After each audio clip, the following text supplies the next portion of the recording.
Berjumpa kembali Bapak Ibu, saudari-saudara umat beriman terkasih dalam Tuhan, salam sehat, berlimpah berkat. Hari Rabu tanggal 30 Agustus 2023, Salam Agus CSR mengajak saudari-saudara merenungkan kutipan Injil Matius bab 23 ayat 27 sampai 32. Masih tentang kecaman Yesus kepada ahli Taurat dan orang Farisi. Dan hari ini Yesus menyoroti salah satu karakter orang Farisi, yaitu kemunafikan atau hidup di dalam kemunafikan, apalagi kemunafikan hidup beragama. Kita mendengarkan sabda Tuhan terlebih dahulu. Dalam nama Bapa dan Putra dan Roh Kudus. Amin.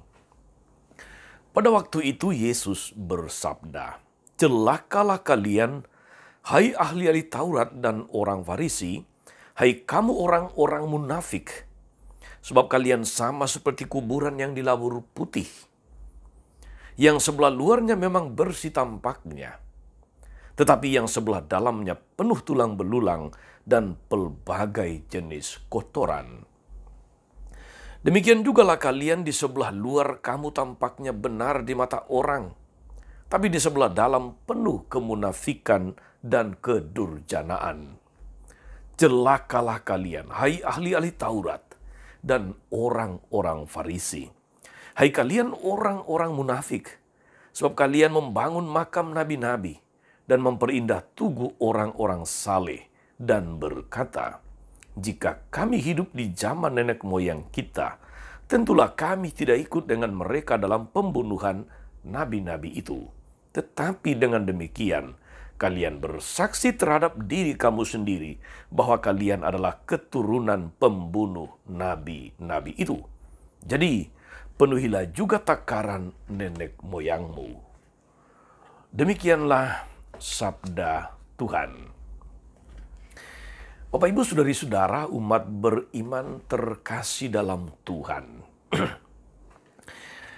Ketika Yesus menggunakan kata kuburan atau gambaran kuburan untuk mengecam kaum Farisi dan ahli-ahli Taurat, Yesus bertolak dari kebiasaan umum Yahudi pada masa itu.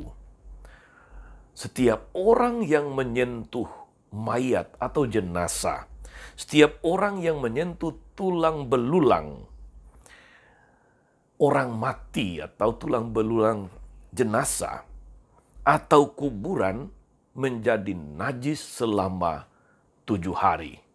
Kita bisa bandingkan dengan kitab Bilangan bab 19 ayat 16.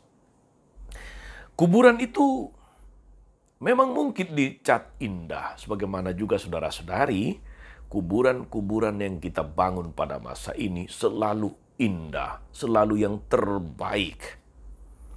Kalau di banyak tempat, atau di tempat saya pada umumnya, salah satu hal yang sedikit katakanlah bukan dilematis, tetapi yang ironis, ketika orang belum mati, rumahnya mungkin sederhana, biasa-biasa saja.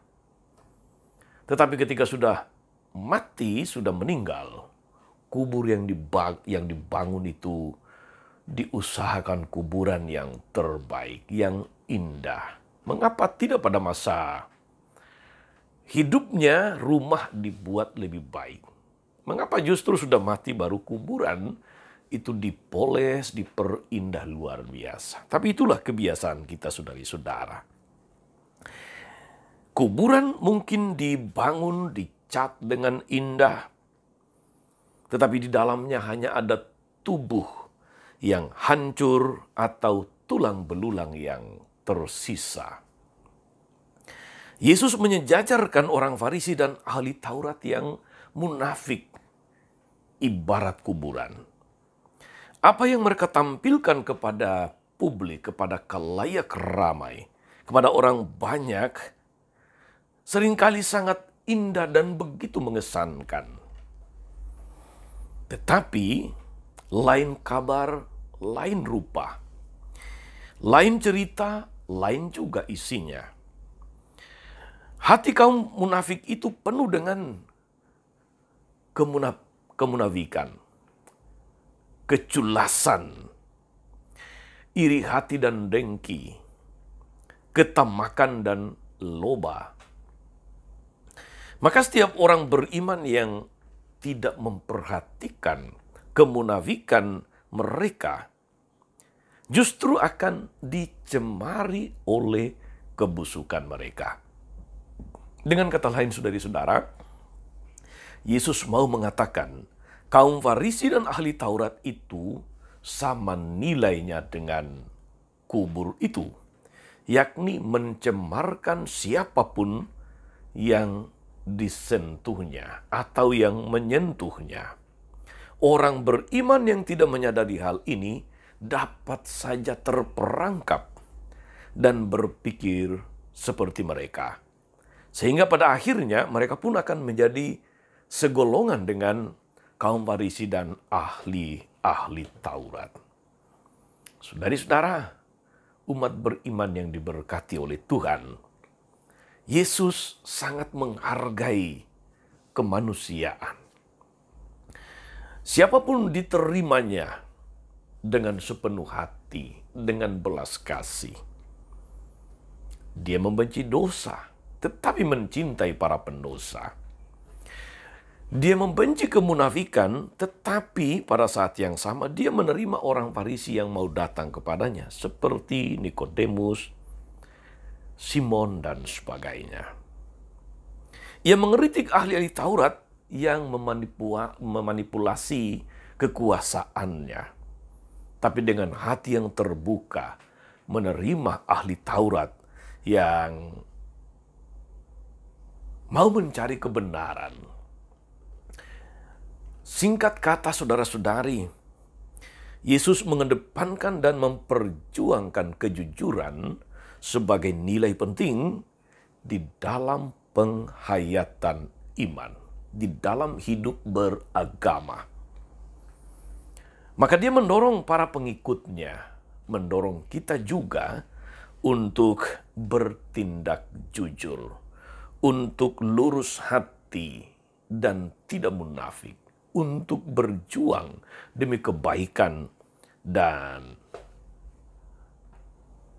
kebenaran. Saudari-saudara, umat beriman terkasih dalam Tuhan, akankah kita juga yang hidup pada masa ini, yang jauh dari masa para orang Farisi ahli Taurat, juga dikecam dengan kata, celakalah kamu, hai kaum munafik, oleh Yesus. Andai kata Yesus datang hari ini, saudara-saudari, apakah yang akan dikatakannya tentang kita? Tentang hidup kita sebagai orang beragama. Saya membayangkan, bukan tak mungkin Yesus akan mengecam tokoh-tokoh agama, tokoh-tokoh gereja, pimpinan gereja. Andai kata cara hidup mereka dirasuki oleh semangat kaum Farisi yang penuh kemunafikan, dia mungkin akan mengecam para penguasa yang tidak memperhatikan nasib rakyat banyak, yang cenderung memperkaya diri sendiri, hanya memikirkan kepentingan diri dan keluarga. Dia akan mengecam orang-orang yang terbuai oleh rasa malas untuk berjuang mencapai hak-haknya. Orang-orang yang mudah menyerah, yang gampang sekali untuk katakanlah menyerah dan tidak memperjuangkan apa yang seharusnya menjadi haknya, menjadi bagiannya sebagai warga negara. Mungkin dia akan mengecam juga semua orang yang memilih sikap diam, mencari aman, ketika dia harus mengkritisi apa yang terjadi, yang merusak hidup bersama, yang merusak hidup beragama juga melalui kemunafikan, melalui sikap-sikap hipokrit di dalam hidup beragama. Saudara-saudara, betapa kemunafikan menjadi sebuah karakter yang berbahaya, lebih-lebih dalam penghayatan hidup beragama. Semoga Tuhan menemukan kita sebagai orang-orang, sebagai pribadi-pribadi yang lurus hati, yang apa adanya, yang mau berjuang demi kebaikan bersama, bukan untuk kepentingan diri, untuk kepentingan kelompok, untuk kepentingan keluarga. Tuhan Yesus memberkati kita semua. Amin. Tuhan Yesus Kristus, kami bersyukur atas firman-Mu yang senantiasa